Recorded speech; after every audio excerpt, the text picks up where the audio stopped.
Додека коронавирусот коси низ светот, македонските власти тврдат дека нема простор за паника од ширење на вирусот во земјава.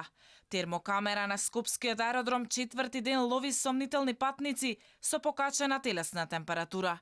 Скенерот се уште не регистрирал такви, немало ниту лажна тревога, патник со симптоми на обичен грип, тврди министерот за здравство Венко Филипче. Доколку има пациенти кои што имаат одредени симптоми, постои јасно одреден алгоритам, гайдлайнс како се постапува со изолација, со мониторирање и така натаму. Доколку не, има патници кои што доаѓаат од Кина и немаат никакви симптоми, се упатуваат на домашен мониторинг во период од 2 недели, колку што трае инкубацијата. Во меѓувреме расте црниот биланс од коронавирусот. Бројката на починати во Кина достигна 170, а заразени се повеќе од 7700.